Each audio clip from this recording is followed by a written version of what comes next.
Hello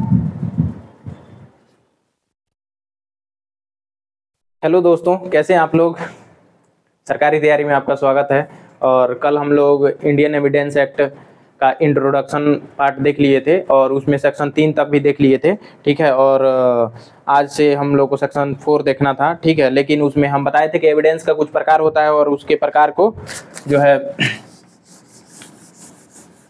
कल देखेंगे, तो आज देखना है उसके प्रकार को, ठीक है। तो सबसे पहले जो है एविडेंस कहाँ डिफाइन है, तो इंडियन एविडेंस एक्ट के सेक्शन 3 में इंटरप्रिटेशन क्लॉज है, क्योंकि सेक्शन 2 जो है क्या है, रिपील्ड कर दिया गया है। सेक्शन 2 रिपील्ड कर दिया गया है 1938 में, इसको रिपील्ड कर दिया गया था। ये हम लोग कल देख चुके हैं, ठीक है। सेक्शन 3 में जो है 10 पॉइंट है, मतलब 10 टॉपिक है जिसको इसमें डिफाइन किया गया है सेक्शन 3 में। उसमें हम लोग एविडेंस के प्रकार को देखना था। एविडेंस, तो एविडेंस होता क्या है, तो हम बताए थे कि कोई भी चीज जो कोर्ट को रिक्वायर्ड है या कोर्ट परमिट करती है पेश करने के लिए, ठीक है, तो वो क्या है, एविडेंस है। चलिए एक बार पढ़ लेते हैं इसको। Evidence means and includes, evidence का मतलब होता है या उसमें शामिल होता है ये सभी चीजें, all statement which the court permits और रिक्वायर्ड, हर वो स्टेटमेंट कथन जो कोर्ट को या तो रिक्वायर्ड होता है या तो वो परमिट करती है उसे क्या करने के लिए, इंक्लूड करने के लिए, वो सभी क्या है, एविडेंस है, ठीक है। तो हम लोग कल एविडेंस के बारे में जो है पढ़ लिए थे कि एविडेंस क्या है, लेकिन आज इसके प्रकार के बारे में हम लोग देखेंगे कि क्या कौन कौन सा प्रकार होता है एविडेंस का, ठीक है। तो चलिए, इसमें होता है ओरल एविडेंस। पहला oral evidence, oral and documentary, oral and documentary and documentary evidence. तो ये क्या होता है, ओरल मतलब अगर हम मौखिक रूप से बस कोर्ट में जाके कोर्ट के सामने बोल रहे हैं और कोर्ट ने हमें परमिशन दिया है बोलने के लिए, तो वो ओरल एविडेंस है। डॉक्यूमेंट्री मतलब अगर लिखित रूप में हम कोई चीज देते हैं तो वो डॉक्यूमेंट्री एविडेंस है, ठीक है। ओरल मतलब हम मौखिक रूप से दे रहे हैं और डॉक्यूमेंट्री मतलब अगर हम लिखित रूप से दे रहे हैं तो उसे डॉक्यूमेंट्री एविडेंस कहते हैं। एक होता है, इसके बाद से होता है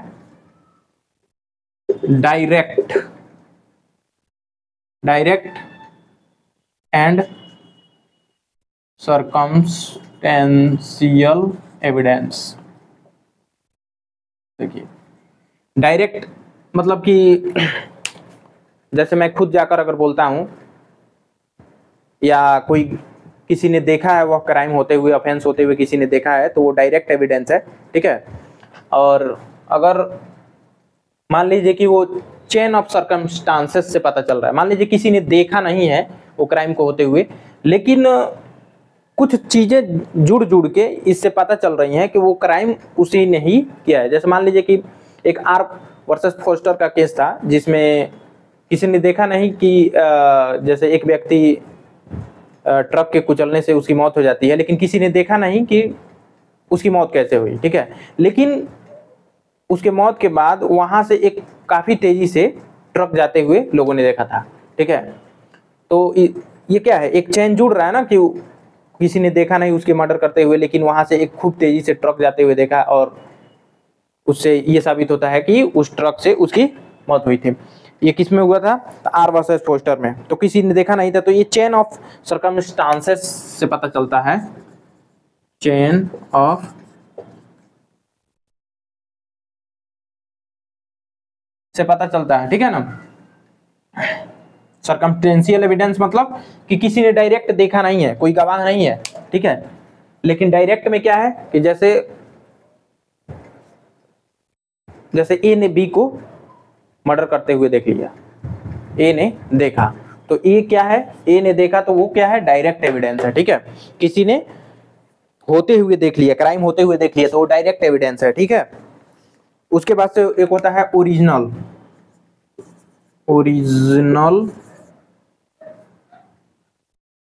एंड हियर से एविडेंस। ओरिजिनल एंड हियर से एविडेंस। ओरिजिनल मतलब क्या, किसी ने क्राइम होते हुए देख लिया तो ओरिजिनल है। हियर से मतलब सुनी सुनाई बातें, ठीक है। मतलब किसी ने क्राइम होते हुए तो नहीं देखा, लेकिन दूसरे तीसरे किसी के मुंह से सुना कि फलानमा क्राइम कैले बारे है, मतलब उसने क्राइम किया है। ठीक है, तो हियर से मतलब सुनी सुनाई बातों पे, और ओरिजिनल मतलब कि किसी ने देखा हो वो क्राइम होते हुए। ठीक है ना।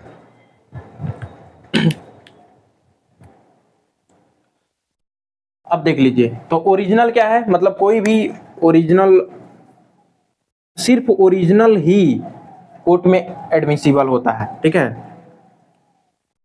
इट इज एडमिसिबल, और हियर से एविडेंस जनरली नॉट एडमिसिबल। ठीक है ना, यह एडमिसिबल नहीं है, मतलब यह कोर्ट में हियर से एविडेंस को नहीं माना जाता है। जैसे मैंने सुना कि उसने उसको मारा है, चाहे उसने मर्डर किया है, मैंने सुना है कि उसने मर्डर किया है, मैंने देखा तो नहीं है ना, तो हियर से एविडेंस हो गया, और ये एडमिसिबल नहीं है कोर्ट में, इसको अलाउ नहीं है, आप कोर्ट में पेश नहीं कर सकते। ठीक है ना, तो हियर से evidence is generally not admissible, not admissible. ठीक है, आई छूट गया है, तो देख लीजिए, हियर से एविडेंस इज नॉट एडमिसिबल, लेकिन इसका कुछ एक्सेप्शन भी है। क्या है एक्सेप्शन?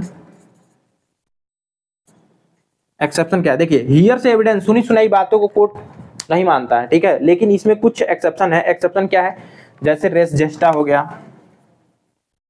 रेस जेस्टा हो गया, डाइंग डिक्लेरेशन जिसको बोलते हैं, डाइंग डिक्लेरेशन। ठीक है, डाइंग डिक्लेरेशन क्या है?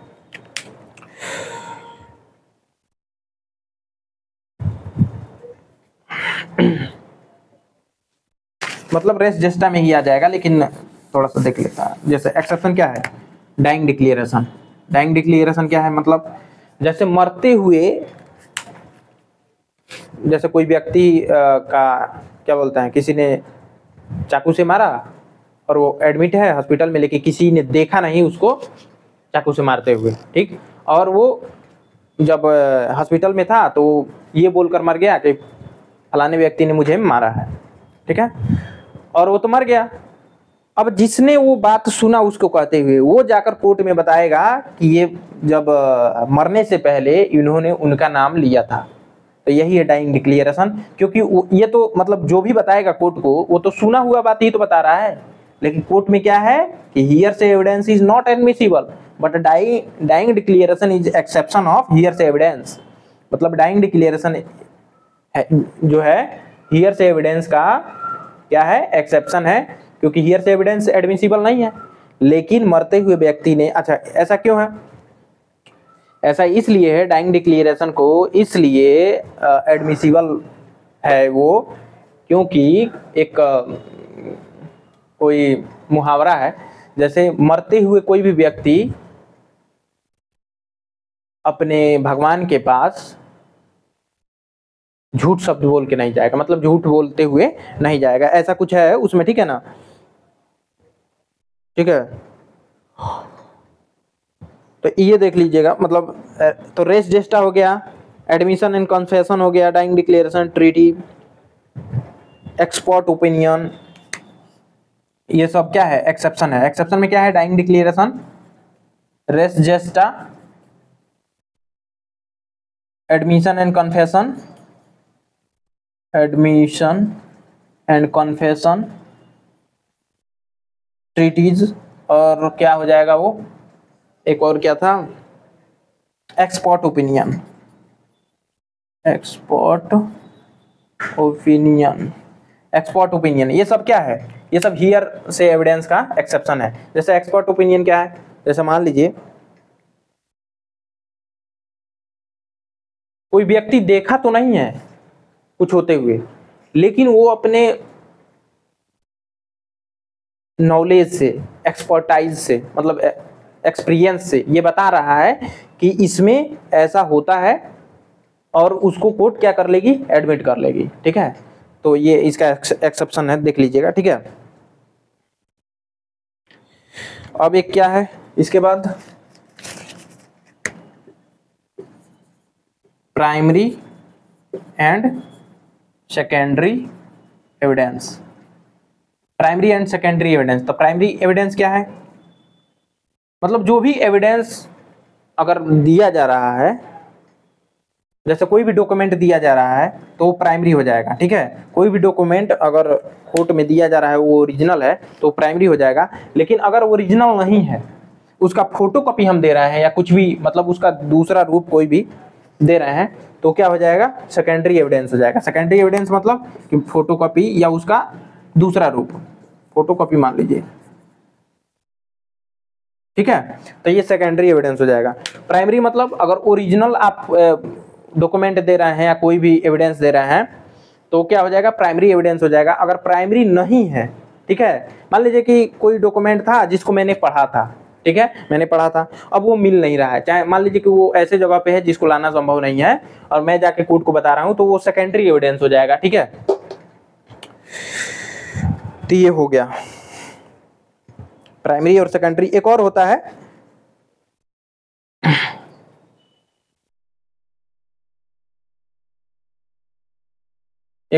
है इसके बाद से रियल एंड पर्सनल एविडेंस। चलिए यहीं लिख देते हैं 8 नंबर में, रियल एंड पर्सनल एविडेंस। चलिए रियल एंड पर्सनल एविडेंस। तो रियल एविडेंस क्या है,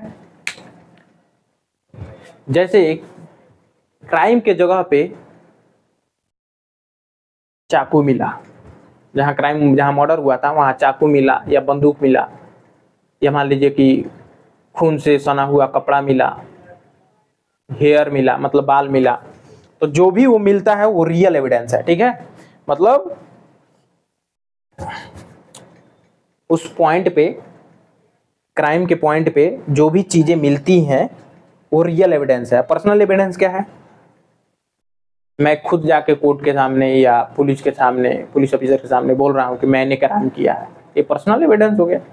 मैं खुद जाके कन्फेस कर रहा हूँ, खुद जाके एक्सेप्ट कर रहा हूँ कि मैंने ये किया है, तो वो पर्सनल एविडेंस हो जाएगा, ठीक है। तो ये हो गया एविडेंस का प्रकार, oral evidence, oral and documentary evidence, direct and circumstantial evidence, original and hearsay evidence, primary and secondary evidence, real and personal evidence, ठीक है। इसमें कोई भी दिक्कत तो नहीं होगी। एक बार और देख लेते हैं। ओरल एविडेंस मतलब मौखिक रूप से अगर हम बोल के बता रहे हैं। डॉक्यूमेंट्री मतलब कोई लिखित रूप में अगर कोई चीज है उसको हम क्या कर रहे हैं, दे रहे हैं। डायरेक्ट मतलब कि डायरेक्ट कोई भी एविडेंस ले जाके हम, मतलब डायरेक्ट मतलब कि किसी ने देख लिया, क्राइम होते हुए किसी ने देख लिया, तो वो डायरेक्ट एविडेंस हो जाएगा। वो जाकर कोर्ट को बता रहा है कि मैंने देखा, मतलब चश्मदीद गवाह, वो डायरेक्ट एविडेंस है।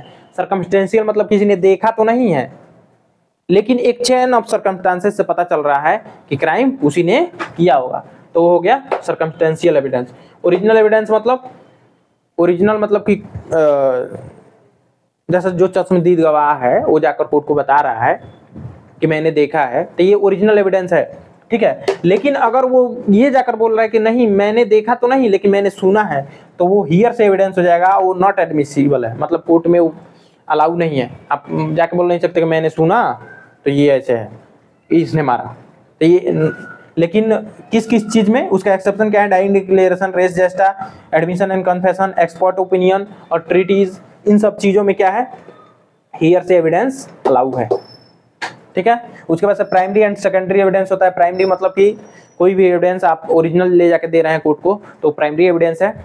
और सेकेंडरी एविडेंस क्या है, उसका फोटोकॉपी या उसका दूसरा कोई रूप ले जाके दिखा रहा है कोर्ट में, तो सेकेंडरी एविडेंस है। उसके बाद से रियल और पर्सनल एविडेंस होता है। रियल एविडेंस मतलब कि क्राइम के जगह पे जो भी चीज आपको, वारदात के जगह पे जो भी चीज आपको मिल रही है वो क्या है, रियल एविडेंस है। लेकिन पर्सनल एविडेंस क्या है, वो एक्यूज्ड या क्रिमिनल खुद जाके, या जो इसने क्राइम किया है, वो एक्ट किया है, वो खुद जाके एक्सेप्ट कर रहा है, जाके बोल रहा है कि मैंने ही किया है, तो क्या है, पर्सनल एविडेंस हो गया।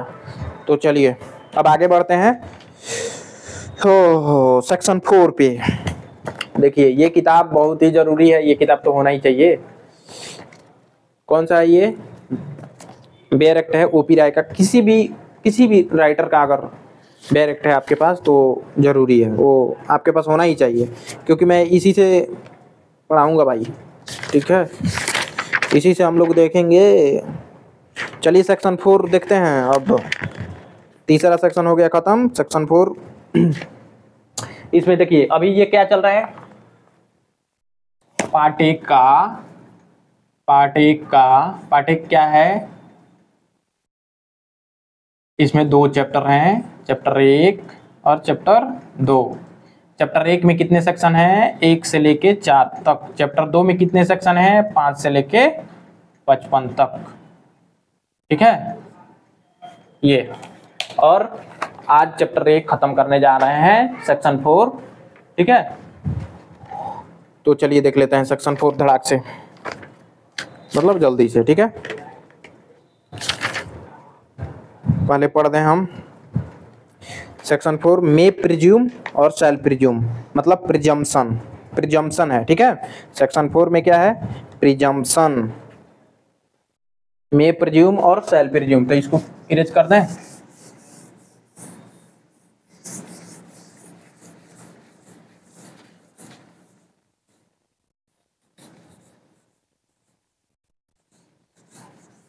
जो लोग भी हिस्ट्री का लेक्चर देखना चाहते हैं, हिस्ट्री अगर वीक है तो मेरा हिस्ट्री का प्लेलिस्ट बना हुआ है, जाके देख लें।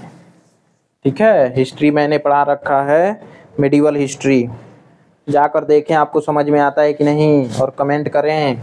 आगे का वीडियो मैं अभी अपलोड नहीं किया हूँ, उस पर कंप्लीट कर दूंगा। ठीक है, अभी टाइम नहीं मिल पा रहा है, मेरा भी एग्ज़ाम है। ठीक है, तो चलिए प्रिजम्पशन देख लेते हैं।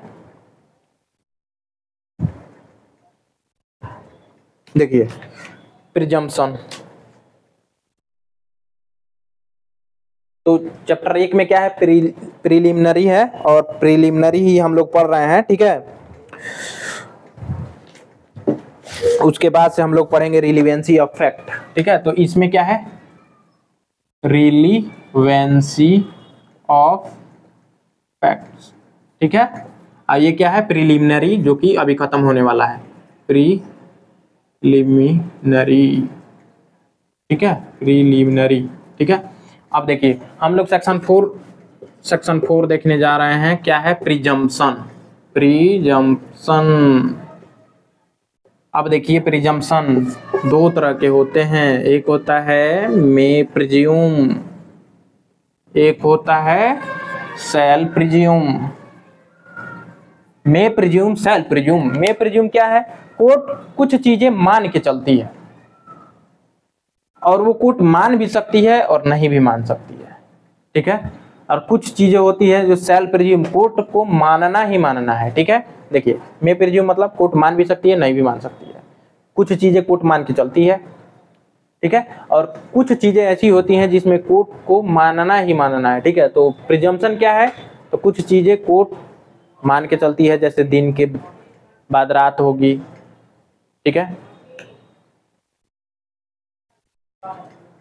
अगर कोई लेटर पोस्ट कर दिया गया है तो कोर्ट ये मान के चलेगी कि वो पहुंच गया होगा, अनलेस एंड अनटिल वो वापस ना हो गया हो, वो रिटर्न ना हो गया हो। जैसे मान लीजिए कि हमने किसी को पोस्ट किया, वो था ही नहीं, वो रिटर्न आ गया। ठीक है, तो इस टाइप से, मतलब किसी कारणवश किसी, मान लीजिए, तो ठीक है, तो कोई चीजें ऐसी होती हैं जिसे कोर्ट मान के ही चलती है कि वो होता ही है। जैसे मान लीजिए कि अगर किसी घर का छत बना है, जाहिर सी बात है कि वो पिलर पे बना होगा, दीवार पे बना होगा, कि बिना दीवार के छत हो जाएगा, नहीं ना। तो कुछ चीजें कोर्ट मान के चलती है ऐसा। ठीक है, कि होता ही है। ठीक है,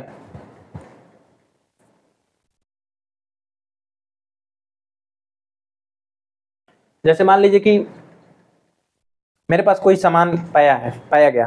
ठीक है, चोरी का सामान था, मेरे पास पाया गया, तो कोर्ट ये मान के चलेगी ना कि या तो मैंने वो चोरी की है, या तो मैंने चोरी की हुई सामान ली है, खरीदी है, किसी से परचेज की है। ठीक है, तो कोर्ट ये मान के चलेगी या तो मेरे पास चोरी का सामान पाया गया है, तो या तो मैंने उसे चुराया है, या तो मैंने चुराया हुआ सामान खरीदा है। अब मुझे प्रमाणित करना है कि मैंने उसे नहीं चुराया है या मैंने नहीं खरीदा है, या जो भी। ठीक है, तो कोर्ट कुछ चीजें मान के चलती है। तो उसमें 2 प्रकार होता है, एक मे प्रिज्यूम होता है, एक शैल प्रिज्यूम होता है। शैल प्रिज्यूम में कोर्ट बाउंड होती है मानने के लिए। ठीक है,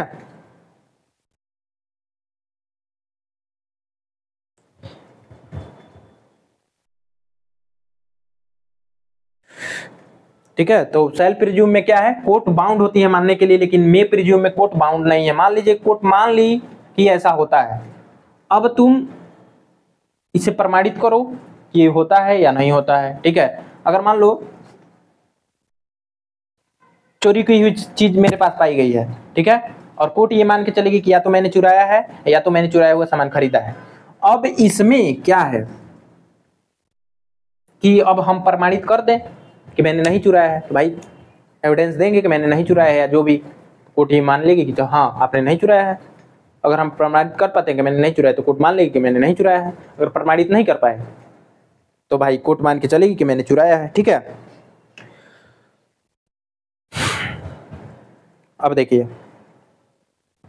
अब इसमें भी दो प्रकार का होता है प्रिजम्पशन। ठीक है, ये तो हो गया मे प्रिज्यूम मतलब कोर्ट मान के चलेगी, या सेल्फ प्रिज्यूम मतलब कोर्ट मानेगी ही मानेगी, मतलब उसमें कोई दो राय नहीं है। जैसे कोई क्राइम किया है तो कोर्ट ये मान के चलती है कि वो इनोसेंट है। कुछ चीजें ऐसी होती हैं जिसमें कोर्ट मान के चलती है कोई इनोसेंट है, अब आप प्रमाणित करो कि वो क्रिमिनल है या उसने क्राइम किया है। ठीक है ना, सेल्फ प्रिज्यूम में ये सबसे अच्छा चीज ये है कि जैसे मैंने किसी पे किसी चीज का आरोप लगाया तो कोर्ट मान के चलेगी कोई इनोसेंट है, जब तक ये प्रमाणित न हो जाए कि उसने वो एक्ट या ओमिशन किया है। ठीक है, अब देखिए प्रिजम्पशन दो प्रकार का होता है। ये तो हम बताए हैं जो किताब में, अभी इसमें आप देखेंगे। देखिए मे प्रिज्यूम सेल्फ प्रिज्यूम। ठीक है, मे प्रिज्यूम में क्या है, what ever it is provided by this act shall the court may presume a fact, it may either regard such fact as proved unless and until it is disproved or may call for proof of it। जैसे court मानने के लिए इसमें मे presume में bound नहीं है, court मान भी सकती है और नहीं भी मान सकती है। ठीक है, और इसमें कौन कौन सा सेक्शन आ जाएगा, इसमें सेक्शन 86, 87, 88, 90, 114 ये सब सेक्शन आ जाएगा प्रिजम्पशन में। ठीक है, सेल्फ प्रिज्यूम में क्या हो जाएगा, कोर्ट मानने के लिए बाउंड है। इसमें देखिए self when ever it is directed by this act that court self presume, court self presume, court मानेगी ही मानेगी। ठीक है ना, court self presume it shall regard such fact as proved unless and until it is disproved। ठीक है, तो देख लीजिए, तो इसमें है, अब इसमें कौन कौन सा चीजें हैं जिसमें कोर्ट सेल्फ प्रिज्यूम मतलब बाउंड है मानने के लिए, तो 87 से लेकर 85, 89। देखिए कोर्ट किसमें बाउंड है, तो देखिए 77 से लेकर 85 तक, 89 में, और 100 और कुछ है 113A में। ठीक है, 85A में, 85B में, 85C में कोर्ट मानने के लिए बाउंड है। ठीक है, बाउंड मतलब क्या कि कोर्ट वो मान लेगी, अब आप उसे प्रूव करो या डिसप्रूव करो। ठीक है, कोर्ट मान के चलेगी, कुछ चीजें हैं जिसे कोर्ट मान के चलेगी। अब देखिए प्रिजम्पशन में दो प्रकार का प्रिजम्पशन है, एक प्रिजम्पशन ऑफ फैक्ट, एक प्रिजम्पशन ऑफ लॉ। देखिए प्रिजम्पशन ऑफ फैक्ट एक है presumption of law. Presumption of fact एक प्रिजम्पशन ऑफ लॉ होता है। ठीक है,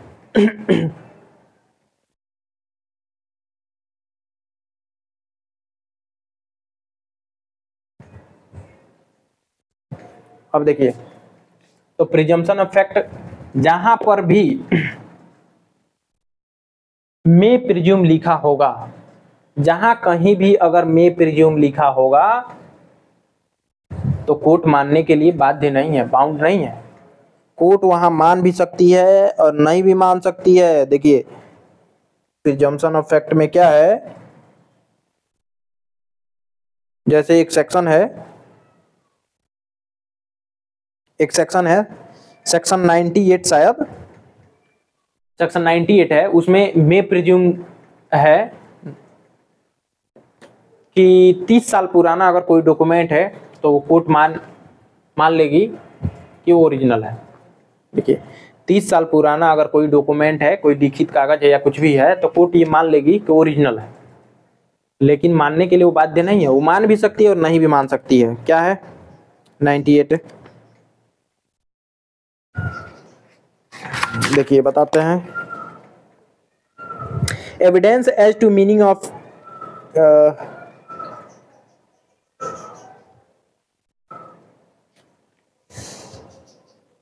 98 है कि क्या है, sorry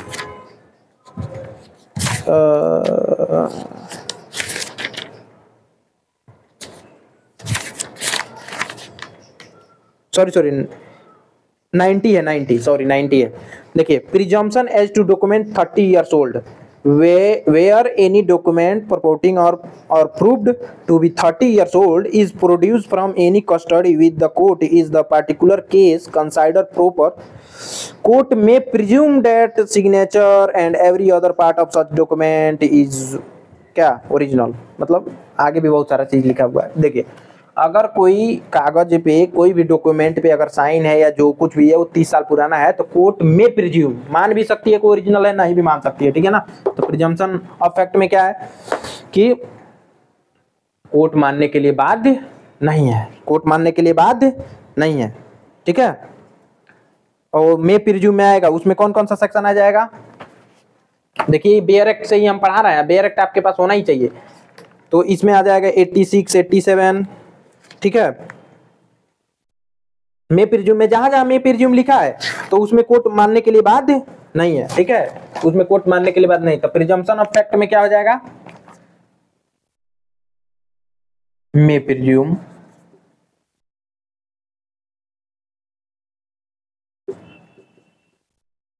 court is not bound, court is not bound, court bound नहीं है मानने के लिए। ठीक है। इसमें कौन कौन सा सेक्शन आ जाएगा?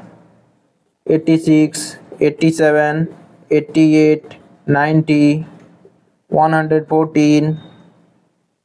ठीक है। 90A, 113A। ठीक है, ये सब आ जाएगा। 113B, ये सब आ जाएगा। ठीक है ना। अब देखिए, प्रिजम्पशन ऑफ लॉ में क्या है? प्रिजम्पशन ऑफ लॉ में भी दो प्रकार से हो जाएगा।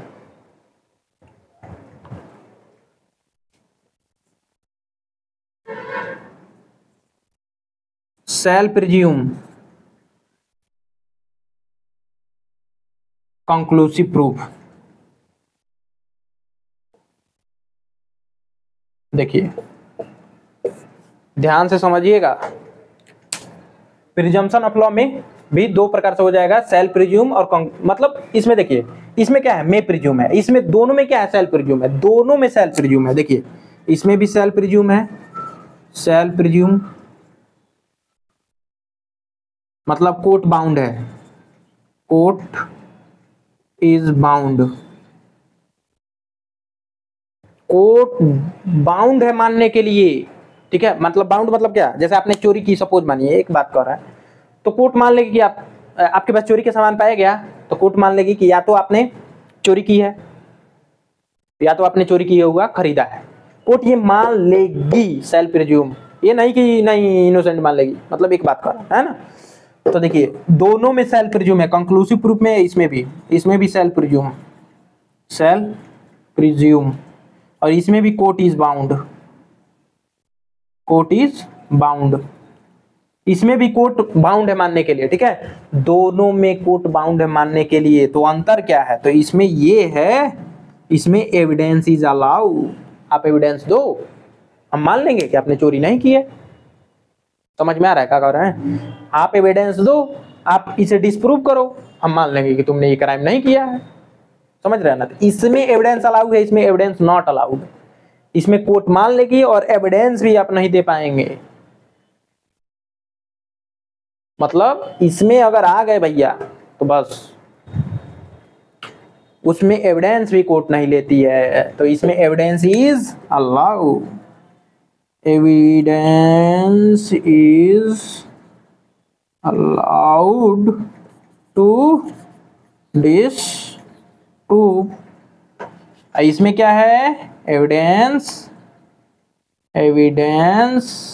Is not allowed, evidence allowed ही नहीं है इसमें, एविडेंस अलाउड ही नहीं है। जैसे सेक्शन 82 डॉली इन कैपेक्स, क्या डॉली इन कैपेक्स क्या, अगर आप ये प्रूव कर दिए कि वो लड़का 7 साल से नीचे है तो कोर्ट क्या करेगी, उसे इनोसेंट मान लेगी।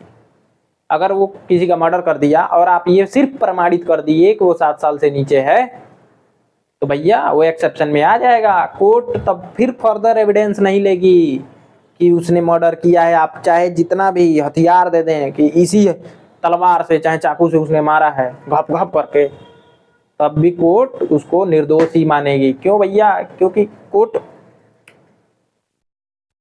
ये कहेगी ना कि उसके पास तो कैपेबिलिटी ही नहीं है मर्डर करने की, सोचने समझने की, वो क्या कर रहा है क्या नहीं कर रहा है।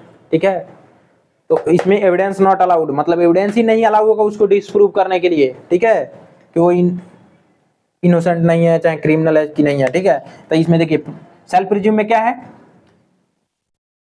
कि इसमें कोर्ट बाउंड है मानने के लिए और इसमें एविडेंस भी अलाउड है टू डिस्प्रूव, मतलब एविडेंस अलाउ है, आप एविडेंस दे सकते हैं और उसे प्रूव या डिस्प्रूव कर सकते हैं। ठीक है, मतलब यहाँ पे लिख लीजिए evidence is allowed to prove और डिस्प्रूव। ठीक है ना, प्रूव और डिस्प्रूव, डिस्प्रूव और प्रूव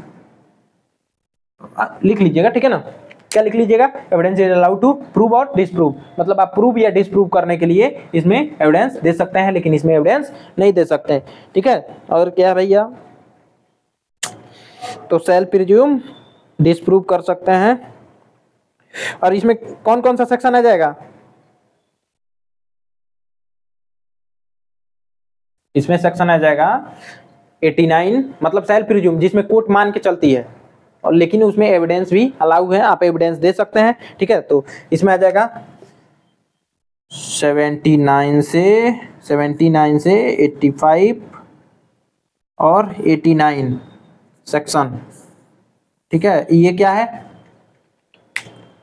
सेल्फ प्रिज्यूम है और इसमें एविडेंस भी अलाउ है। क्या है, 79 से 85 और 89 इसमें एविडेंस अलाउ है और सेल्फ प्रिज्यूम है, कोर्ट मान के चलती है, आप उसे डिस्प्रूव या प्रूव कर सकते हैं। लेकिन कंक्लूसिव प्रूफ में कोर्ट बाउंड होती है मानने के लिए, लेकिन इसमें एविडेंस अलाउ नहीं होते हैं। ठीक है,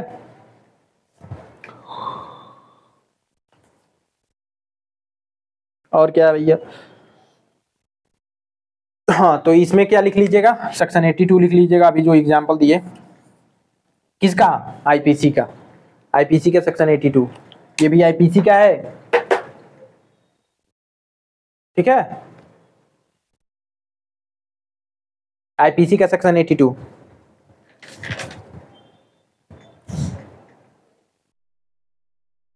ये किसका है, ठीक है, देख लीजिए प्रिजम्पशन ऑफ फैक्ट क्या है, समझ में आया, आ ही गया होगा यार, इतना क्या।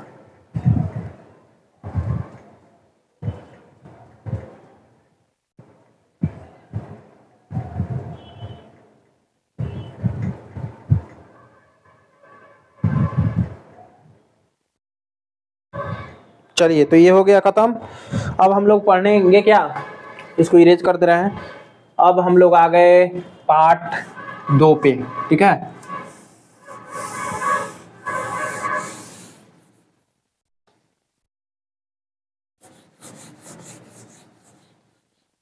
अच्छा अभी जो इसमें कंक्लूसिव प्रूफ जैसे सेल्फ प्रिज्यूम वाला है, सेल्फ प्रिज्यूम इसमें 2 प्रकार से था, क्या, सेल्फ प्रिज्यूम और conclusive proof, self presume conclusive proof. तो कंक्लूसिव प्रूफ में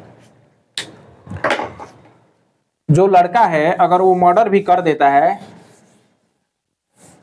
तो क्यों एविडेंस अब कोर्ट नहीं ले सकती है कि उसने क्राइम किया है कि नहीं किया है, ऐसे ही इनोसेंट मान लेगी, उसको छोड़ देगी। क्यों, क्योंकि भैया अरे यार वो 7 साल का लड़का है,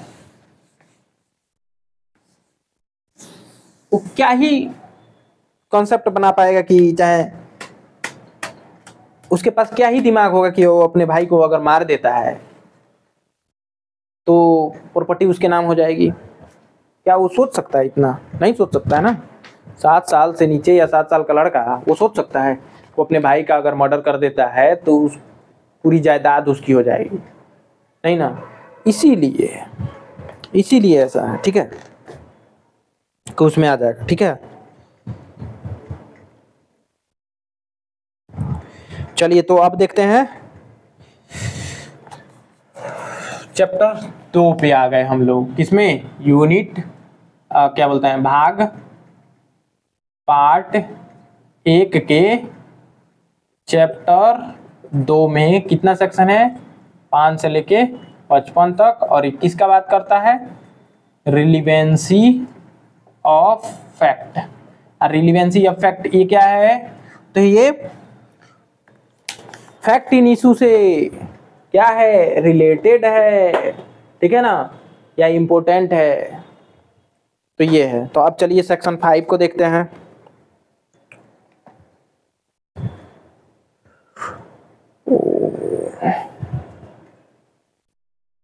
एविडेंस में be given of fact in issue and relevant fact. क्या है सेक्शन 5? रिकॉर्ड हो रहा है ना भैया? चल रहा है ना?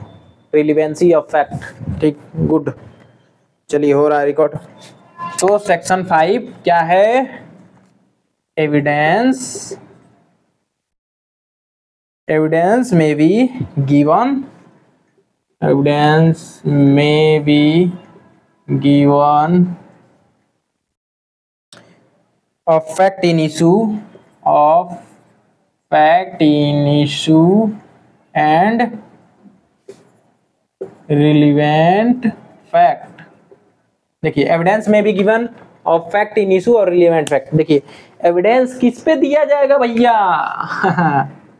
फैक्ट इन इशू पे और रिलेवेंट फैक्ट पे, अदरवाइज नॉट परमिसिबल। कोर्ट में 2 ही प्रकार से एविडेंस लिए जाएंगे, या तो फैक्ट इन इशू पे हो, या तो वो रिलेवेंट हो जाता हो, ठीक है।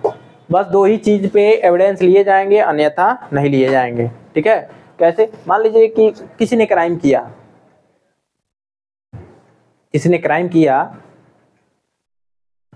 तो क्या उसके कितने लड़के हैं, उसकी कितनी बीवी है, मतलब एक बात कहना, कितनी बीवी नहीं है, मतलब क्या ये इम्पोर्टेंट है उस केस के लिए? उसने क्राइम किया है तो क्या ये इम्पोर्टेंट है कि उसके कितने लड़के हैं, क्या उसकी शादी हुई है कि नहीं हुई है? ये इम्पोर्टेंट है? नहीं। अगर कोई रेप करता है तो जरूरी थोड़ी ना है कि उसकी शादी नहीं हुई है तो कि कर दिया है, चाहे शादी हो गई है तो किया है। ये इम्पोर्टेंट नहीं है। इम्पोर्टेंट ये है कि क्या उसी ने क्राइम किया है, उसने ही किया है ना। जैसे मान लीजिए ए ने बी का मर्डर कर दिया, तो ये इंपॉर्टेंट है कि इसके कितने लड़के हैं। इससे क्या मतलब है कोर्ट को कि इसके कितने लड़के हैं? ए ने बी का मर्डर किया है, तो यहाँ पे फैक्ट इन इशू क्या है? वेदर वेदर ए मर्डर्ड बी।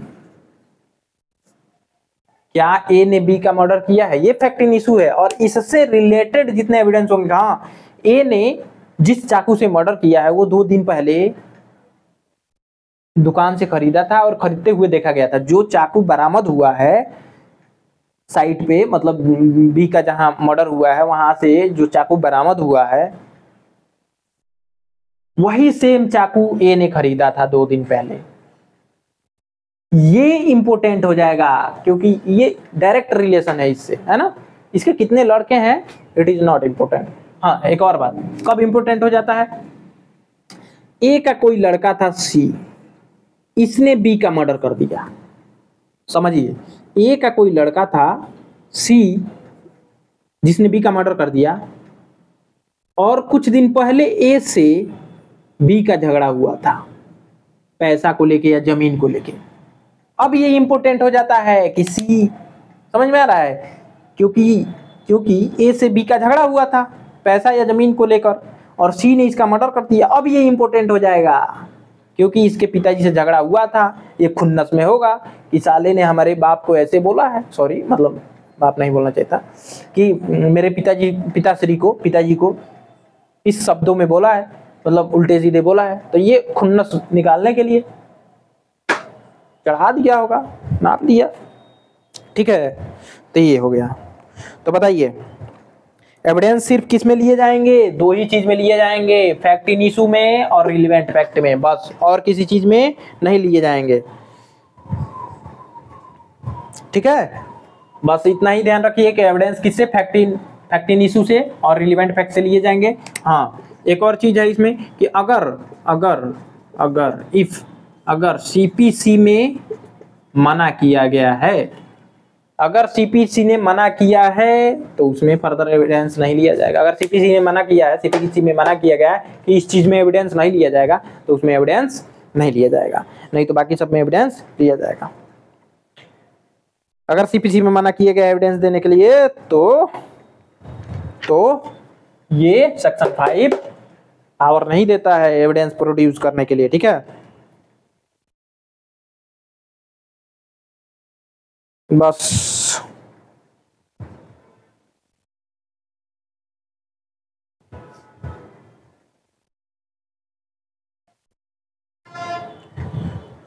अब देखिए इसमें क्या है, एक सीपीसी में ऑर्डर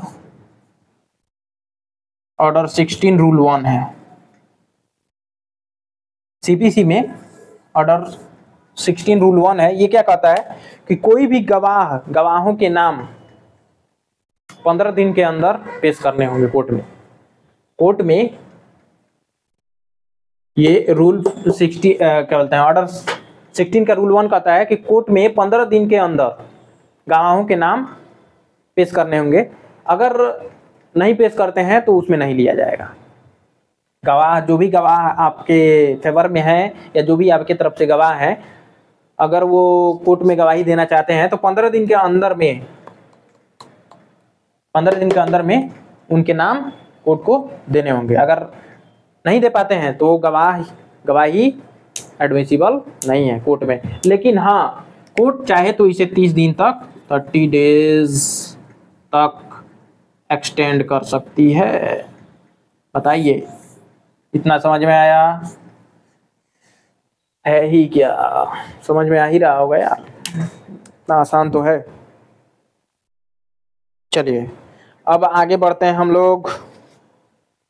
तो सेक्शन 5 क्या कहता है कि एविडेंस में be given fact in issue and relevant fact. यहाँ पे भी मे है, कोर्ट अलाउ कर सकती है। इसके अलावा भी भाई कोर्ट क्या है, बाप है, वो कुछ भी कर सकता है, इसलिए मे लिखा गया है।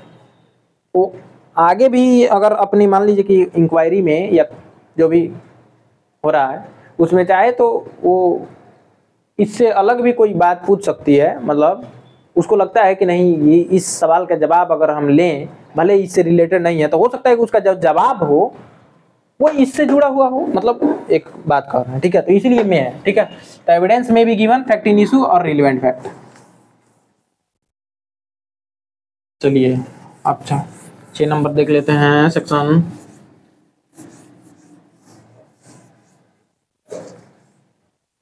तो सेक्शन 6 क्या कहता है? रेस जेस्टा के बारे में बात करता है।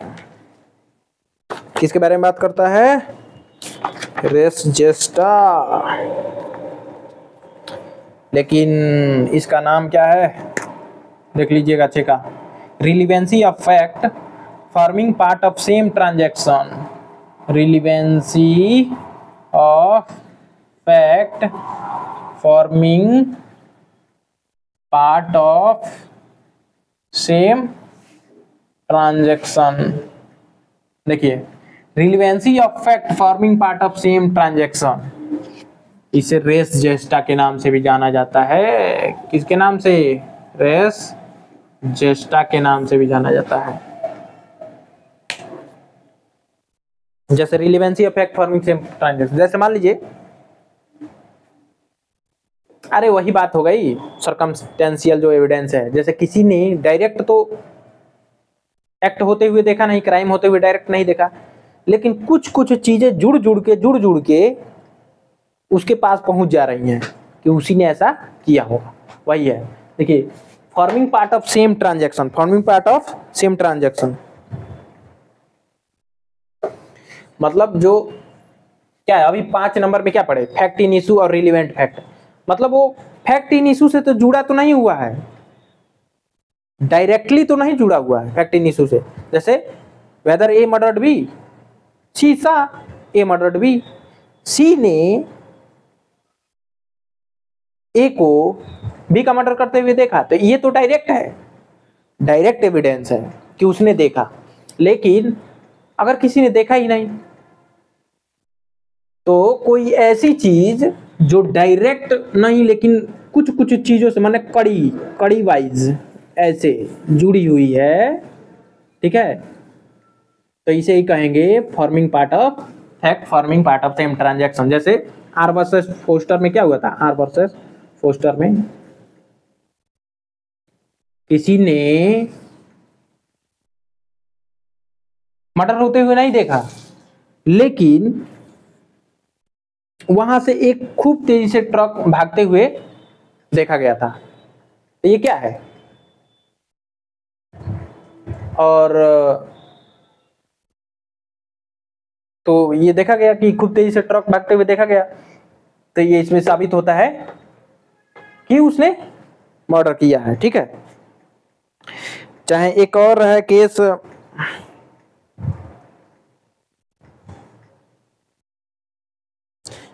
सनमल Das versus state of Bihar. Sanmal Das versus state of Bihar,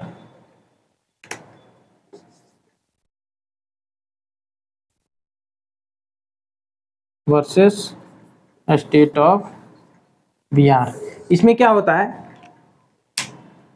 कि एक औरत की डेथ हो जाती है, मतलब लेकिन किसी ने उसका मर्डर करते हुए देखा नहीं, ठीक है। जैसे एक औरत की डेथ हो जाती है लेकिन किसी ने डायरेक्ट मर्डर होते हुए नहीं देखा, लेकिन आस पड़ोस के जो लोग होते हैं वो उसके चीखते चिल्लाने की आवाज सुनते हैं, बच्चों के चीखते चिल्लाने की आवाज सुनते हैं, ठीक है, और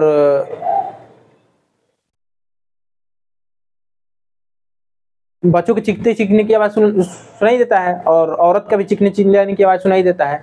तो कोर्ट ये मान के चलती है कि मतलब हस्बैंड मारता है उसको, हस्बैंड मार रहा होता है और उसकी डेथ हो जाती है, लेकिन किसी ने देखा नहीं होता है कि उसी ने उसका मर्डर किया है, ठीक है, बुरी रूप से घायल हो जाती है और मर जाती है। तो कोर्ट ये मान के चलती है तो कि फैक्ट फार्मिंग सेम ट्रांजैक्शन में कि किसी ने डायरेक्ट तो नहीं देखा है, लेकिन उसके चीखने चिल्लाने की आवाज आ रही थी और उसका हस्बैंड उस समय घर में ही था, ठीक है, तो इससे क्या पता चलता है कि उसी ने उसका मर्डर किया है, तो ये हो जाएगा, ठीक है। आर वर्सेस फोस्टर में और इसमें सनवल दास वर्सेस स्टेट ऑफ बिहार, दोनों इसमें क्या हो जाएगा, फैक्ट फार्मिंग सेम ट्रांजैक्शन। बस एक और केस है इसमें, रतन वर्सेस क्वीन। एक और केस है रतन वर्सेस क्वीन, रतन वर्सेस क्वीन। इसमें क्या है कि एक लड़की पुलिस स्टेशन में कॉल करती है, और जैसे कॉल करती है हेलो बोलने के बाद से कॉल कट जाता है, और कुछ समय बाद उसकी बॉडी पाई जाती है। जैसे एक लड़की कॉल करती है और कॉल करने के बाद से कॉल कट जाता है, रिसीव होता है, कट जाता है, और उसके बाद से कुछ समय बाद उसकी बॉडी पाई जाती है। तो कोर्ट ये मान के चलती है कि हाँ उसका मर्डर हुआ है क्योंकि उसने कॉल किया था पुलिस को, वो फैक्ट फार्मिंग सेम ट्रांजैक्शन हो रहा है क्योंकि जस्ट मर्डर से पहले उसने कॉल किया था पुलिस को, ठीक है ना।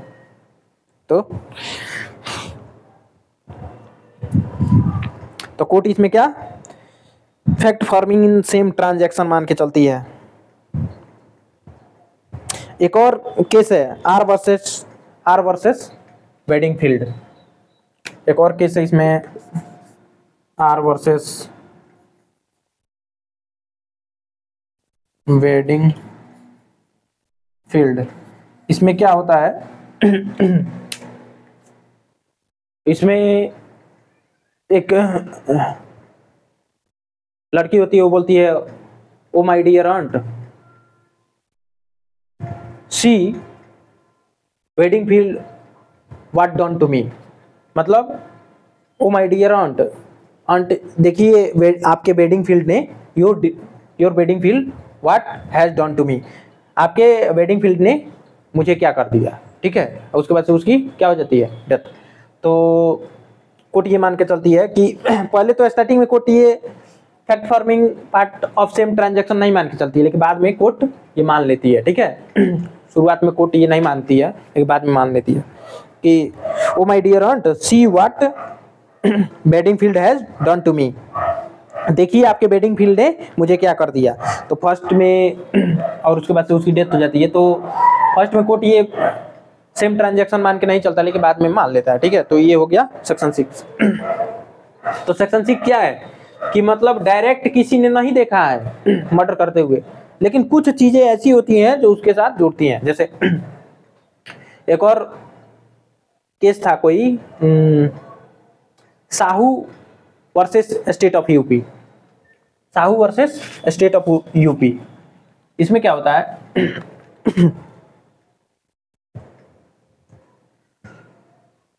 इस केस में एक ससुर होता है जो अपने बहू को मार देता है। ठीक है, और किसी ने मारते हुए नहीं देखा होता है वहां पे, और उसके पहले वो उससे झगड़ा वगड़ा, उसका हस्बैंड यहाँ लखनऊ में रह रहा होता है। ये 1965 का केस है। ठीक है, Sahu versus state of UP, Gonda का केस है। गोंडा यहीं पास में ही है गोंडा। तो उसका हस्बैंड लखनऊ में काम कर रहा होता है, और उसका मतलब उस औरत का नया नया शादी होता है, उसका हस्बैंड लखनऊ में काम कर रहा होता है। गोंडा का केस है 1965 का, Sahu versus state of UP. उसमें ये होता है कि उसका ससुर और उसका देवर मतलब रहते हैं लोग उस मतलब जो भी औरत का नया नया शादी होता है उसके घर में, वो घर में। तो उसका देवर 17 साल का रहता है। ठीक है, 17 साल का रहता है, तो वो तो कुछ देखा नहीं, और वो दूसरे कमरे में सोता है। तो इसके ससुर से 2-3 दिन पहले झगड़ा हुआ रहता है।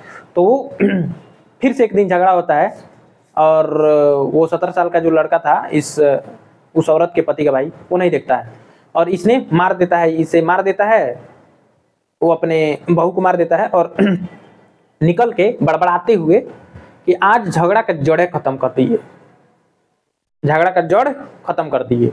तो कुछ लोग सुनते हैं। ठीक है, कुछ लोग सुनते हैं, तो कोर्ट ने क्या माना, उसको forming part of same transaction माना। मतलब इसमें तो नहीं आएगा, लेकिन कोर्ट उसको सजा दे देता है। ठीक है, तो ये क्या है, मतलब हियर से एविडेंस है, एक्स्ट्रा जुडिशियल उसको माना गया था, एक्स्ट्रा जुडिशियल एविडेंस ऐसे कुछ करके माना गया था। ठीक है, तो ये हुआ कि मतलब जो लोग सुने थे इसमें भी आ जाएगा forming part of same transaction. क्योंकि कैसे, डायरेक्ट किसी ने तो देखा नहीं, लेकिन 2-3 दिन पहले उससे झगड़ा हुआ था, तो ये मान के चला गया कि उसी ने उसका डेथ किया, और घर से बड़बड़ाते हुए निकला भी। ठीक है, तो ये हो गया। तो याद रखिएगा रेस जेस्टा वाला। चलिए, कितना टाइम हो गया, ज़्यादा टाइम हो गया तो बंद करते हैं। हाँ यार, ज़्यादा टाइम हो गया, फिर कल सेक्शन 7 से देखेंगे। ठीक है, सेक्शन 7 से देखेंगे कल। ओके, थैंक यू, लाइक कर दिया कीजिए।